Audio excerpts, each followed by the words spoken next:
Graça e paz, boa noite. Quero falar hoje a respeito do seguinte tema: as vestes do irmão mais velho.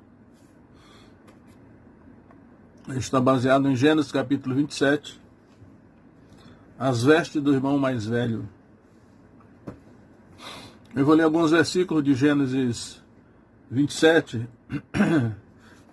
que diz o seguinte: depois tomou Rebeca os vestidos de Esaú, seu filho mais velho, que tinha consigo em casa, e vestiu a Jacó, seu filho menor. Então, essa história envolve a questão do entendimento a respeito da lei da primogenitura. Toda a Bíblia, ela discorre sobre esse tema, a lei da primogenitura. Existe uma lei da primogenitura, é um princípio espiritual. E se nós não entendermos, e não estudarmos esse princípio da lei da primogenitura, algumas coisas nós não entenderemos na Bíblia. O primogênito, naturalmente, era o filho mais velho, o primeiro que nascia, era o primogênito. E já o princípio é que todo primogênito pertencia a Deus, né? E aquilo que pertence a Deus, normalmente ele mata, que é consagrado a Deus. Mas no Antigo Testamento, o primogênito era resgatado e era morto o animal no lugar dele, Tem todas as especificações que o animal deveria ser resgatado, o primogênito era resgatado porque o animal morria no lugar dele. Depois Deus, ele tomou os levitas no lugar de todo primogênito pertence ao Senhor, Aí Deus tomou os levitas no lugar dos primogênitos. Tanto é que os levitas não tinham direito à herança em Israel. Eles eram encarregados do serviço sagrado. Os levitas e os sacerdotes, Na hierarquia, os levitas estavam abaixo dos sacerdotes, porque enquanto os levitas realizavam o trabalho sagrado do templo, basicamente a mão de obra, os sacerdotes eles eram mais dedicados à questão do altar, dos sacrifícios e da lei, para ensinar a lei de Deus. Então, no caso de Esaú e Jacó, sabemos que Esaú era o mais velho. Esaú nasceu primeiro. Eles eram gêmeos, mas mesmo sendo gêmeos, geralmente um nasce primeiro. No caso aqui foi Esaú. Esaú significa peludo, porque ele nasceu já peludo. Por isso seu nome se chamou Esaú. Enquanto que Jacó nasceu liso, sem pelo. Acredito eu que a tipologia significa que o pelo é uma espécie assim de unção, O pelo simboliza a unção. Devemos lembrar aqui por causa de Sansão, que não podia cortar o cabelo, porque era nazireu de Deus desde o ventre materno. Então, com respeito ao primogênito, o primogênito ele tinha o direito à bênção da primogenitura. E a gente lendo todo o capítulo aqui e os seus contexto, nós vemos que o primogênito tinha direito à herança. Aliás, ele tinha direito à porção dobrada da herança. Todos os filhos têm direito à herança, mas o primogênito tinha direito à porção dobrada da herança. E tinha a bênção da primogenitura. A bênção da primogenitura, creio eu que é uma bênção de liderança e uma bênção de prosperidade do Antigo Testamento, Antigo Testamento, Novo, de repente o Novo Testamento pode ser diferente, mas a ótica do Antigo Testamento, a cosmovisão do Antigo Testamento é nessa direção, Então Esaú, como sendo primogênito, ele tinha o direito à liderança e tinha direito à bênção, porque a primogenitura é assim, tem o direito à primogenitura, a pessoa já nasce com ele. A pessoa já nasce com ele. E enquanto que a bênção da primogenitura propriamente dita é uma confirmação, né, é uma confirmação da bênção do direito que ele já nasceu com ele, né? Acho que isso aí, de certa maneira, se aplica no Novo Testamento. Hebreus capítulo 12 diz que a igreja dos primogênitos, que cada crente é um primogênito, cada crente tem o direito na primogenitura. Podíamos até raciocinar assim. Se o primogênito, aquele filho que nasce primeiro, é poderíamos até dizer, uma predestinação, uma eleição da parte de Deus, que é Deus que decide quem nasce primeiro. Então a pessoa já é predestinada para ser o primogênito. Agora, a bênção da primogenitura, que creio é uma confirmação daquela eleição, daquela predestinação, aí já depende de outros fatores, né? Então é isso que nós vamos ver aqui. Vamos examinar esse caso aqui. Como os dois rapazes cresceram, e sabemos que Esaú era um perito caçador, né? E ele era creio eu, exímio atirador de arco e flecha, assoljava o seu arco, a sua flecha. E o pai amava mais Esaú por causa disso, porque ele era um jovem dinâmico, né? Ele era um caçador. Então, nós temos esse fenômeno aqui, que pode ser até observado hoje nas famílias. O pai amava, né? Esaú, o filho primogênito, que ele era um caçador, era uma pessoa que era muito ativa. Enquanto que a mãe amava mais amava Jacó, né? Diz, a mãe amava Jacó, Rebeca amava Jacó, porque Jacó já era uma pessoa caseira, né? Já era mais dada a ficar em casa. É o perfil psicológico desses dois irmãos. Mas quando chegou o tempo de que Isaac pronunciasse a bênção da primogenitura, que eu creio que era uma confirmação, então ele fez toda aquela exigência, né, que o filho fosse à caça, Esaú fosse à caça e preparasse um guisado, pegasse uma caça, preparasse um guisado, e aí ele comendo esse guisado, tomando vinho, então ele então abençoaria Esaú, primogênito, com a bênção da primogenitura. Aí eu digo, no Antigo Testamento, eu já examinei isso aqui, a bênção da primogenitura era uma bênção de prosperidade material, né? Ele fala de mosto e do trigo e do mosto, né? Era uma bênção de prosperidade material. Enquanto que Jacó, que não era o primogênito, era o mais novo, né? O mais moço, né? Ele não tinha esse direito, né? Só que nós sabemos aqui, que nós já lemos anteriormente, capítulo 25 de Gênesis, sabemos que em algum momento Jacó comprou o direito de primogenitura de Esaú, né? Eu creio que, inclusive, porque depois Esaú reclama que foi enganado por Jacó, mas eu não vejo que Jacó tenha enganado Esaú. Ele foi oportunista, né? Ele foi oportunista, ele aproveitou-se que Esaú voltou da caça com fome, faminto, sedento, né, cansado. Ele aproveitou o momento e propôs comprar o direito de primogenitura de Esaú por um prato de sopa de lentilhas, o guisado vermelho que ele havia feito. E aí nós sabemos que lá em Gênesis 25, o Esaú vendeu o seu direito de primogenitura para Jacó, e o texto termina dizendo assim: assim desprezou Esaú o seu direito de primogenitura. A sua primogenitura, assim. Assim desprezou Esaú a sua primogenitura. Submetendo-se aqui o direito. Ou seja, a partir desse momento, agora acredito que Esaú não falou nada para o seu pai, né?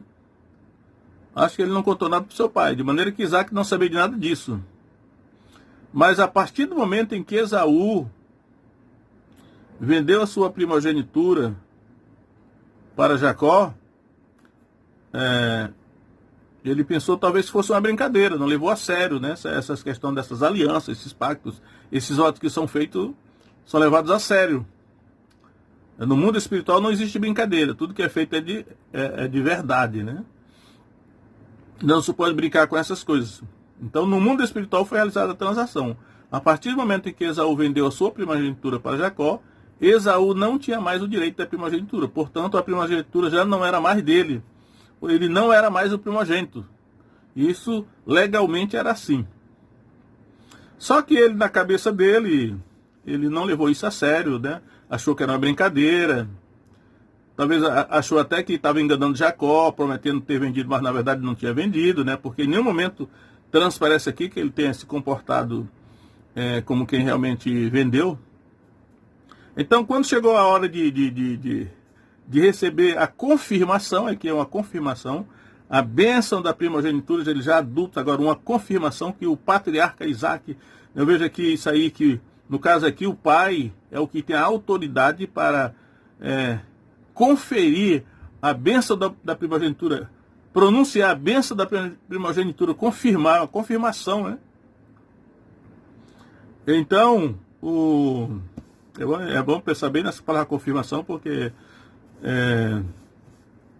a palavra confirmação me lembra a teologia católico-romana, que tem um ato, um rito chamado de confirmação, né? Confirmação, que é a unção, né? A unção é o Espírito Santo, né? A confirmação é o Espírito Santo. E essa doutrina é crisma, né? Crisma é a unção, crisma é a confirmação, crisma é o batismo no Espírito Santo, por assim dizer. Isso aqui está tudo contido nessa questão aqui, porque eu vejo que no Antigo Testamento a bênção da primogenitura, o herdeiro, era a bênção de prosperidade material e liderança na família ou na nação. Agora, na igreja, no Novo Testamento, ele tem o crente também, ele é um herdeiro, ele é filho de Deus, ele é um herdeiro. Só que, nesse estágio da igreja, a herança dele não consiste em prosperidade material. A bênção é espiritual, né? Porque como a teologia católica é antiga, ela traz no seu bojo várias coisas corretas. No caso, essa questão da crisma e da unção, eles podem até fazer, eu não sei como é que funciona especificamente isso aí, mas o certo é que a herança do Novo Testamento, nesse estágio, é o Espírito Santo, né? Porque são bênçãos espirituais. Depois, o Efésios 1:3, Paulo vai dizer assim: bendito seja o Deus e Pai de nosso Senhor Jesus Cristo, que nos abençoou com todas as bênçãos espirituais na região celeste em Cristo. Então, as bênçãos do Evangelho, nesse estágio, são bênçãos espirituais. No caso, é o Espírito Santo, porque a partir do Espírito Santo é que todas as outras bênçãos espirituais são derivadas. Não é bênção material, né? Como no Antigo Testamento, nesse caso aqui.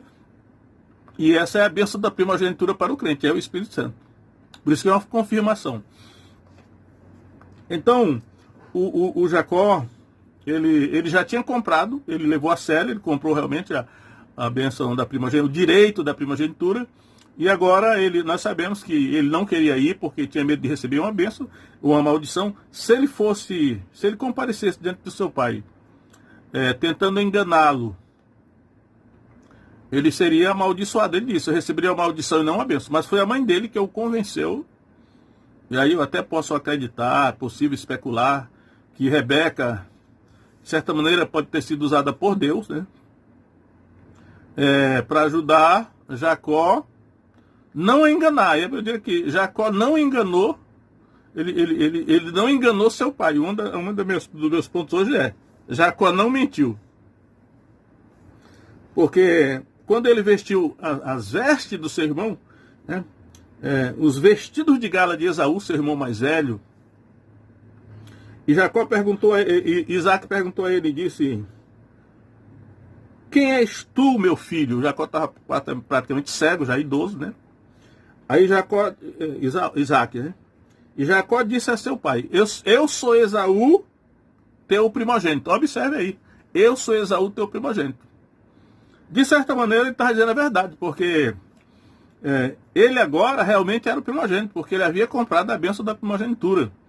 Se ele comprou o direito, ele tinha direito agora da bênção, né? Então, quando ele disse que ele era Esaú, seu primogênito, ele estava falando a verdade. Porque, de certa maneira aqui, Esaú se seria apenas um símbolo do primogênito. E Esaú não era mais o primogênito. Agora o primogênito realmente era Jacó, porque ele tinha comprado o direito da primogenitura. No mundo espiritual a coisa tinha sido séria.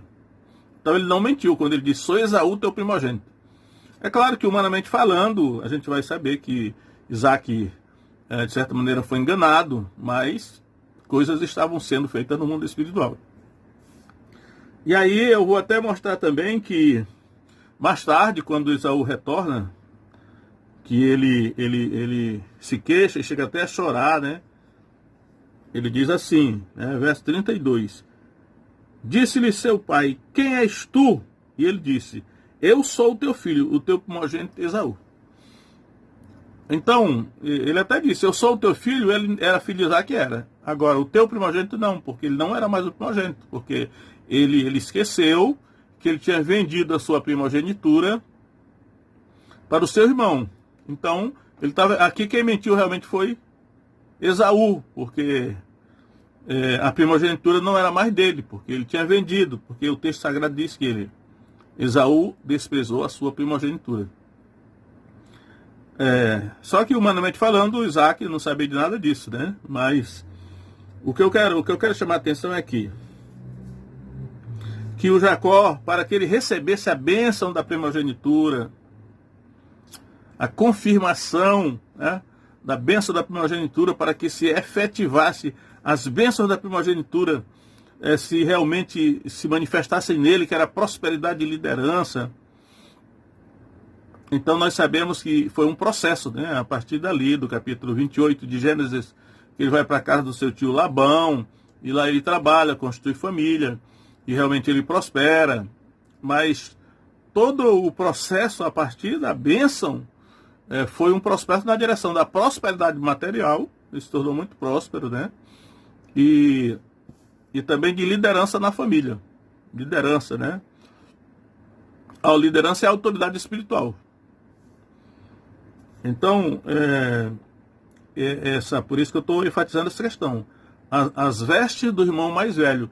Ele só foi abençoado por Isaac porque ele estava vestido com as vestes do irmão mais velho. E aí ele diz aqui, Gênesis 27 e 21. E disse Isaac a Jacó, chega-te agora para que te apalpe, meu filho, se és meu filho Esaú mesmo ou não. Então se chegou Jacó a Isaac, seu pai, que o apalpou, e disse, a voz é a voz de Jacó, porém as mãos são as mãos de Esaú. E não o conheceu, porquanto as suas mãos estavam cabeludas, como as mãos de Esaú, seu irmão, e abençoou. Então, além de Jacó estar vestido, com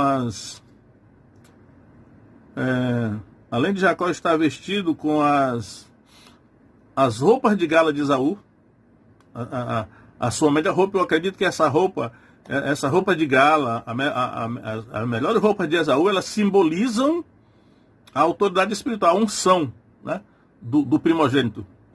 E agora quem estava vestindo essas roupas era Jacó. Jacó estava vestido com as vestes da primogenitura. Além disso, as suas mãos e o seu pescoço estavam cobertos pela pele de 2 bons cabritos. Rebeca disse, traz 2 bons cabritos para que eu vou preparar o guisado. Só que com as peles dos cabritos, Rebeca cobriu as mãos de Jacó, que eram lisas, passaram a ficar peludas por causa do pelo dos cabritos, e o pescoço de Jacó também foi coberto pela pele dos cabritos. E eu fiquei até pensando no significado espiritual do pescoço. O pescoço, né, que Atos 7,51 diz assim, homens de dura cerviz e incircuncisos de coração e ouvido, vós sempre resistis ao Espírito Santo, assim vocês como vossos pais. Ou seja, a cerviz aqui é o pescoço.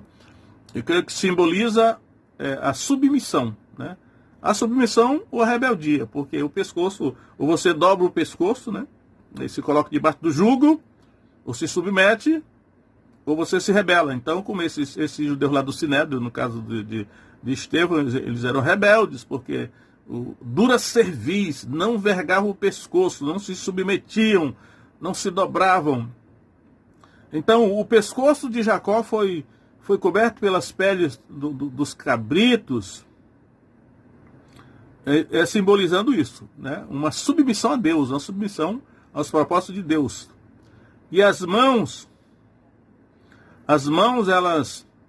elas simbolizam a nossa conduta. As mãos e os pés, né? Os pés simbolizam a conduta, mas as mãos, as nossas ações também. Eu lembro que o Salmo 78 termina dizendo que Davi, ele apacentou Israel com a integridade do seu coração e com a perícia das suas mãos.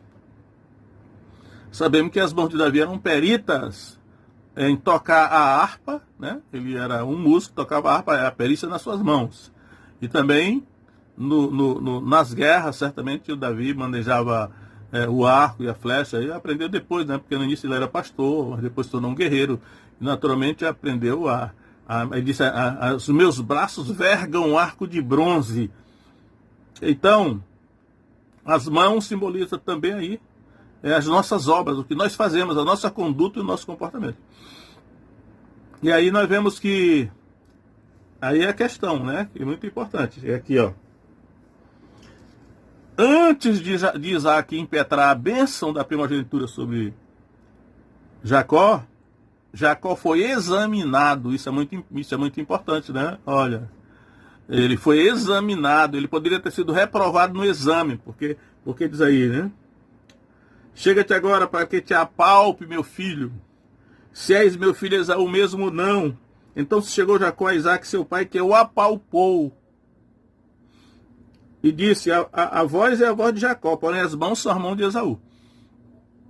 Então o Jacó de si mesmo, ele teria sido reprovado, porque Isaac teria percebido que ele tinha as mãos lisas, né? Mas como estava coberto pela pele dos cabritos, né? Ele então foi aprovado aí nesse exame. E não conheceu, porquanto as suas mãos estavam cabeludas como as mãos de Esaú, seu irmão. Então, o que realmente aprovou Jacó nesse exame foi a sua semelhança com Esaú, o irmão mais velho. As mãos estavam cabeludas como as dele.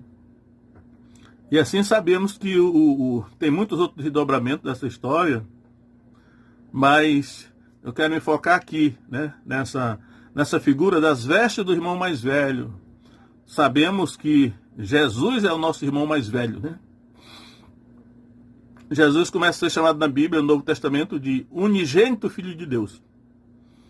Né? Porque Deus amou o mundo de tal maneira que deu o seu Filho unigênito, para que todo aquele que nele crê não pereça, mas tenha vida eterna. Então, Jesus é o unigênito Filho de Deus porque é o único Filho. Né? Nessa categoria aí, Jesus é o único filho, mas depois ele passa a ser chamado de primogênito entre muitos irmãos. Então, de unigênito ele passa a ser primogênito, porque agora, como Deus adotou outros filhos, que são os cristãos, nós somos os cristãos, no meio de muitos irmãos, Jesus é o primogênito. E aí, nós sabemos que, ainda que, no caso aí, eleitos, né, predestinados, e todas as outras coisas que aconteceram na nossa caminhada, mas haverá um momento em que haverá um exame. Aí eu quero aqui mostrar para o Novo Testamento, por exemplo, em Gálatas, capítulo 3,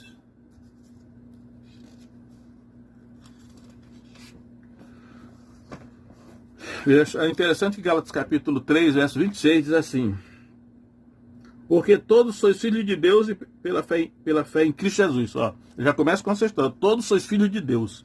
Veja que lá no caso de Esaú e Isaac e Jacó, ele disse, você é mesmo meu filho Esaú.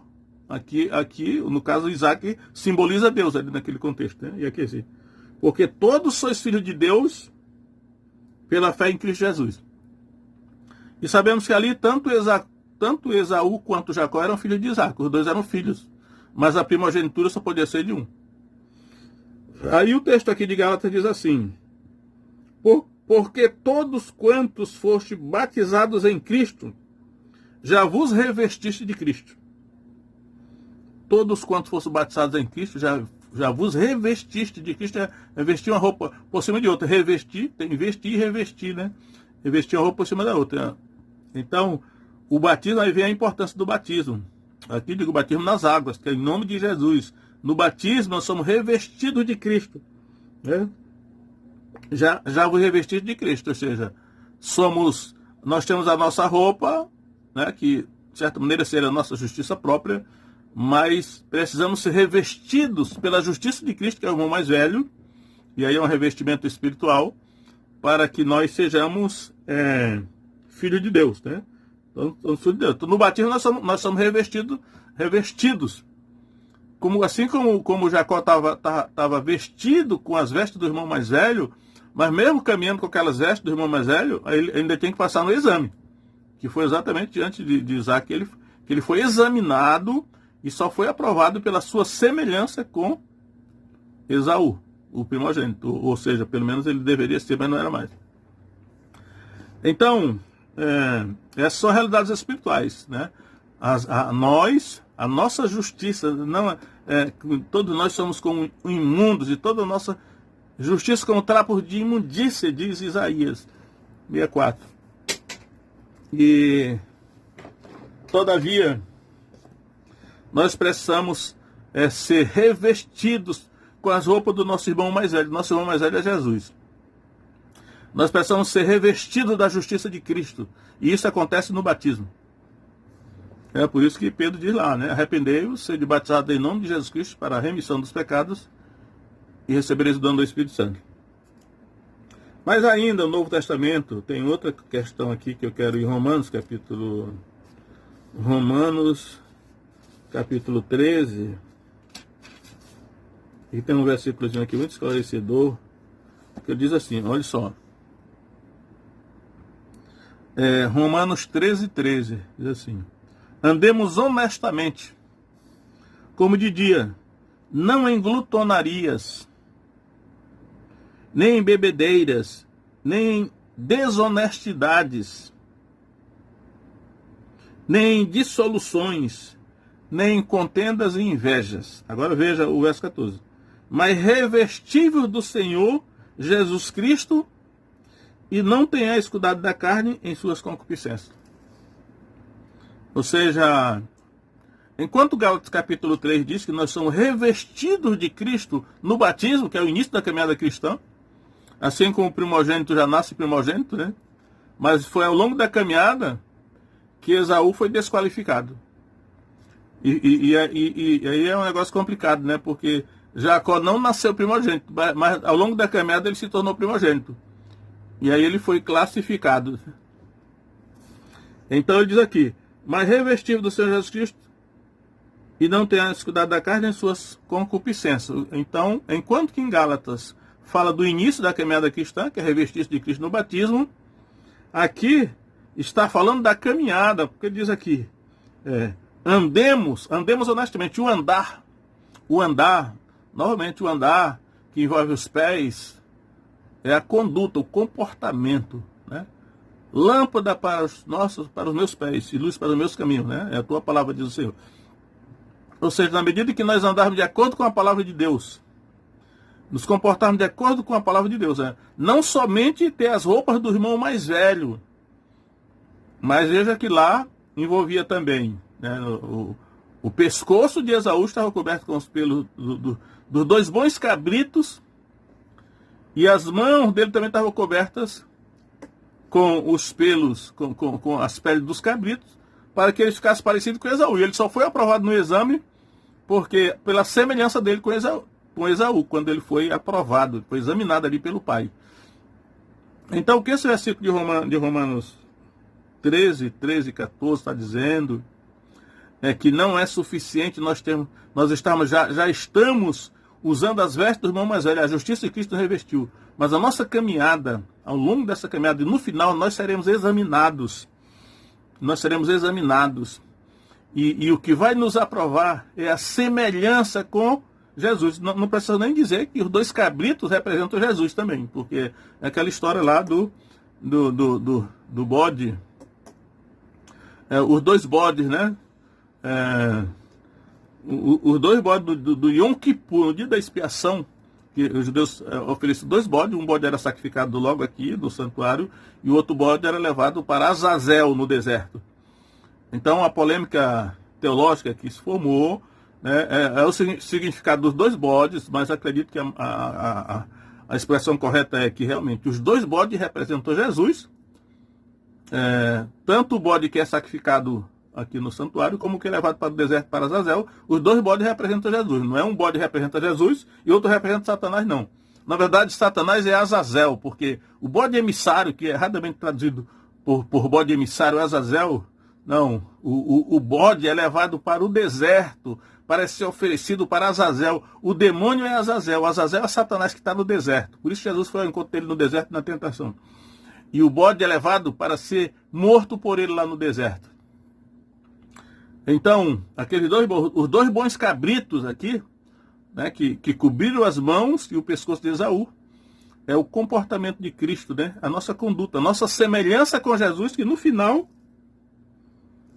vai ter um exame final, né? Esse negócio é complicado. Nós temos que pensar nisso, porque mesmo já estando com a roupa do irmão mais velho, nós precisamos ser examinados. Eu vou só ler esse aqui. Em Mateus capítulo 22, vou terminar aqui, que fala na parábola das bodas, ou da festa de casamento, o rei que celebrou as bodas do seu filho. Eu vou ler só os finais, que diz assim. Mateus 22, 11. E o rei, entrando para ver os convidados, viu ali um homem que não estava trajado com veste de núpcias. Poderia até dizer aqui, roupas de gala, porque lá no texto fala que as vestes de gala de Esaú, aqui é veste de núpcias, poderia ser veste de gala, né? Veste especial para dias festivos. Aí diz aqui, e disse-lhe: amigo, como entrastes aqui, não tendo veste nupcial? E ele emudeceu. Disse então o rei aos servos: amarrai-o de pés e mãos, levai-o e lançai-o nas trevas exteriores. Ali haverá pranto e ranger de dentes, porque muitos são chamados, mas poucos escolhidos. Então vai ter o exame final. O início da vida cristã é se revestir da roupa do irmão mais velho. Isso acontece no batismo. E ao longo da caminhada, se tornar o mais parecido com o irmão mais velho possível. Porque quando Isaac examinava Jacó, ele estava procurando encontrar nele as características de Esaú. No nosso caso, é ser semelhante a Jesus. Então, o que vale é a nossa semelhança com Jesus. Né? O quanto mais parecido com Jesus nos torna, melhor. A caminhada cristã é uma batalha para nós irmos nos tornando cada vez mais parecido com Jesus. Então, vista as roupas do irmão mais velho, se você ainda não vestiu. Se vestiu, procure se apropriar da pele desses 2 cabritos para cobrir a nudez das suas mãos e do seu pescoço. Né? É a submissão através do pescoço e o comportamento através das mãos. As obras semelhantes ao nosso irmão primogênito, que é Jesus. E aí no final nós seremos aprovados também nesse exame. Amém? Deus abençoe cada um de vocês. Em nome de Jesus. Amém.